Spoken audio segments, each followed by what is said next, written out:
Hey guys, I receive a lot of questions from you on social media, but I can't make a separate video about each of them. So in this video, I will try this new format that will allow us to become closer, and I will cover the most common or the most interesting questions. And if you have a question, any sex-related question, please feel free to message me on Instagram or in comments, and I will answer it in the next episode. Guys, according to YouTube policy, 18 plus content can't be monetized or promoted. I'm doing this for free just to raise the level of sexual education. So please don't forget to subscribe and push the like button. Can you get genital herpes through oral sex with someone who has a cold sore?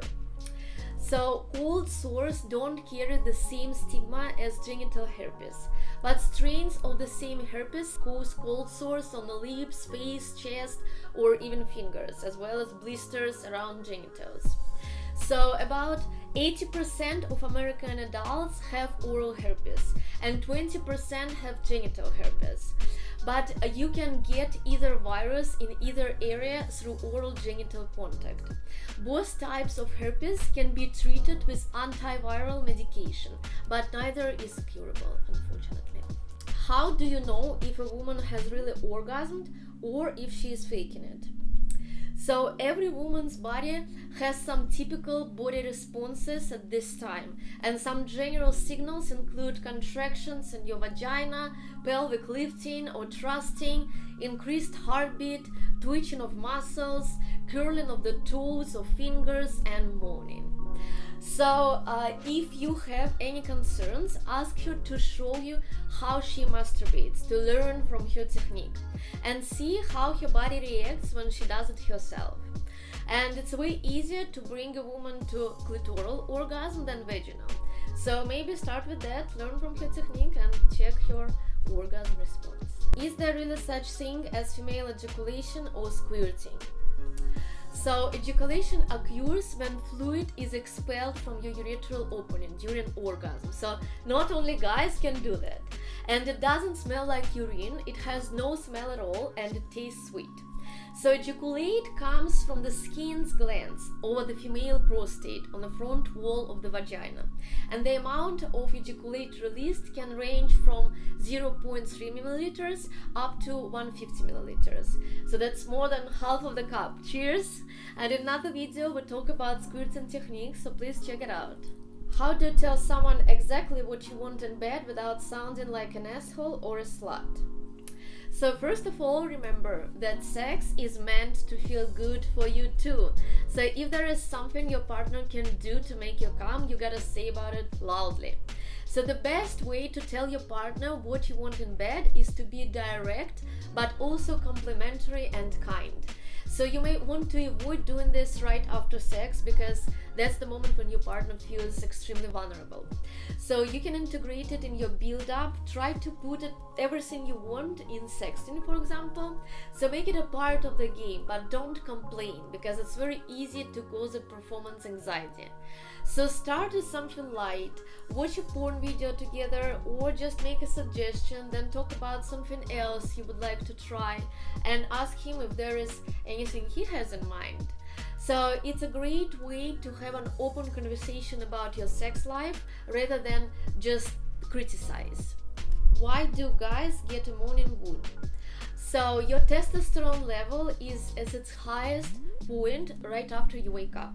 So it's the highest immediately after waking up from rapid eye movement sleep stage.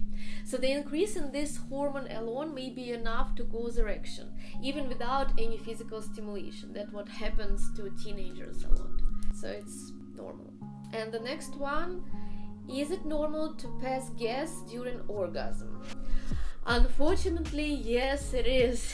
It's normal for people to pass gas up to 20 times per day. And the upper part of the vagina is near to the lower part of the rectum. So during sex, any thrusting or banging against this lower part can lead to gas being expelled. So when you climax, the muscles around your genitals, including the sphincter muscles, relax. So it's a very common situation when the gas escapes. Try just to let it go without too much embarrassment or worry. It's normal, it can happen to anyone, just don't focus too much attention on it.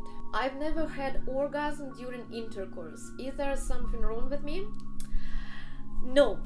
In fact, about 70% of women don't orgasm during intercourse without direct stimulation of the clitoris. And about 10% of women have never had an orgasm, either with partner or during masturbation.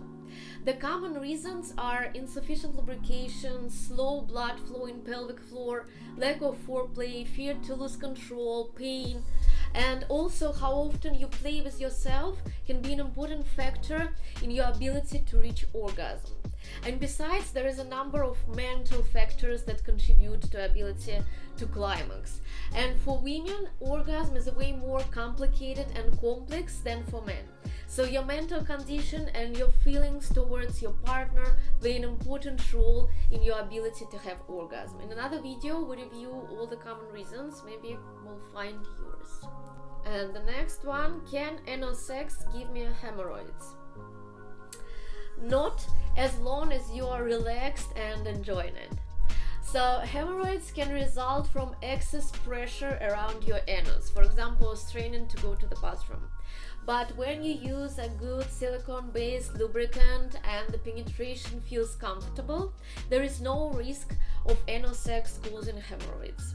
And true fact, actually some researchers suggest that anal play can actually help to prevent hemorrhoids. I smell down there, what can I do? So even if you are taking good care of your body and your vagina, you may experience unfamiliar smells. So vaginas have natural odors and each woman's odor is different. A healthy vagina typical scent may be best described as musky or fleshy. A menstrual cycle might cause slightly metallic scent for a few days. But if you notice a stark difference in your odor, then you may be experiencing a sign of a potential problem. Strong odors combining with itching and irritation are all signs that you may have something other than usual vaginal odor. So if you're concerned, see a doctor. If there is no infection and you are still worried, avoid eating spicy food and practice good hygiene.